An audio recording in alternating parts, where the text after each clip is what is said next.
चमड़ी जाए पर दमड़ी न जाए। एक बार एक निपट कंजूस सेठ था। वह एक दमड़ी भी किसी को देने को तैयार नहीं होता। यहाँ तक कि वह अपनी सांसें भी सोच समझ कर लेता है। उसका अपनी सांसों को नियंत्रण करने का बड़ा अनुभव होता है। कंजूस करोड़ीमल सेठ भी कृष्ण का भक्त होता है। एक बार स्नान करने के लिए गंगा घाट जाता है। वहाँ पर श्री कृष्ण उसकी परीक्षा लेने के लिए प्रकट हो जाते हैं। जब वह गंगा जी में डुबकी लगाने के लिए अंदर जाता है तो एकदम श्री कृष्ण जी उसके सामने एक पंडित के रूप में लेकर प्रकट हो जाते हैं और कहते हैं, यजमान मुझे कुछ दक्षिणा दे दो। कंजूस सेठ करोड़ीमल कहता है कि श्रीमान मेरे पास कोई पैसा नहीं है। भगवान श्री कृष्ण कहते हैं, कोई बात नहीं, तुम संकल्प कर लो कि मुझे कुछ दक्षिणा दोगे। वह सोचता है चलो ठीक है, और वह पंडित को 1 रुपए का सिक्का देने का निश्चय करता है और सोचता है कि पंडित को कौन सा मेरा घर पता है। मैंने तो यही संकल्प किया है, जब वह अगली बार मेरे सामने आएगा तो मैं उसे 1 सिक्का दूंगा। वह गंगा घाट से स्नान करके अपने घर पहुंच जाता है और जाकर विश्राम करने के लिए लेट जाता है और सो जाता है।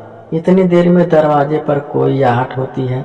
उसकी पत्नी बाहर आकर देखती है तो भगवान श्री कृष्ण पंडित का रूप लेकर उसके घर के दरवाजे के बाहर पहुंच जाते हैं।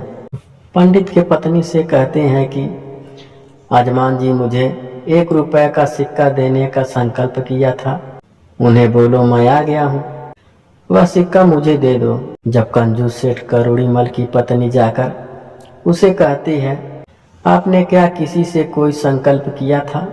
पंडित ने कहा, सुबह एक पंडित को बोला था तुम्हें 1 रुपए का सिक्का दूंगा।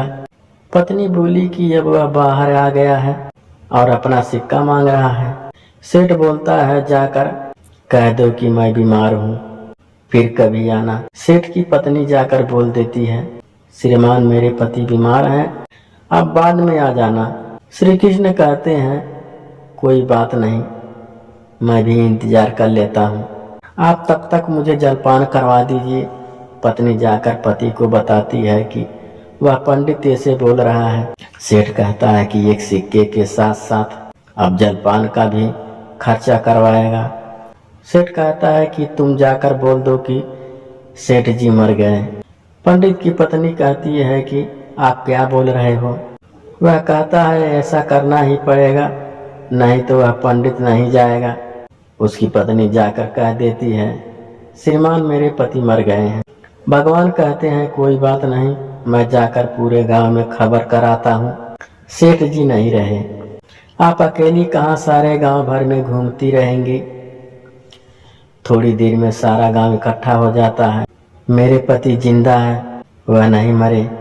तो सभी कहते हैं कि यह तुम्हारी मोह माया है, इसीलिए तुम्हें लग रहा है कि वह जिंदा है, क्योंकि सेठ जी का अपनी सांसों पर पूरा नियंत्रण था, इसीलिए उसने पूरा समय अपनी सांसें रोक कर रखी। बात सेठ जी के शव शैया तक पहुंच जाती है। इतनी कंजूसी की 1 सिक्का देने को तैयार नहीं, मरने को तैयार है। भगवान सोचते हैं, अब मैं इसका क्या करूं? जब गांव के लोग उसे अंतिम यात्रा के लिए ले जाने लगते हैं तो वह पंडित लोगों से कहता है कि मुझे सेठ के कान में कुछ कहना है। लोग कहते हैं कि कह लो, वो वैसे भी मर गया है। भगवान श्री कृष्ण कहते हैं, आंखें खोलो, मैं बैकुंठ से आया हूँ तुम्हारे लिए, जो मांगना है मांग लो। सेठ खुश हो जाता है कि भगवान मेरे लिए बैकुंठ से आए हैं। आंखें खोलता है तो क्या देखता है, यह तो वही पंडित है। तो भगवान मुस्कुराकर कहते हैं, मांग ले जो मांगना है। सेठ जी कहते हैं, भगवान मुझे कुछ नहीं चाहिए, मैंने जो संकल्प किया है 1 रुपए का सिक्का दूंगा। मैं अपना संकल्प वापस लेना चाहता हूँ, मैं 1 रुपए का सिक्का नहीं देना चाहता। भगवान बोलते हैं, तथास्तु।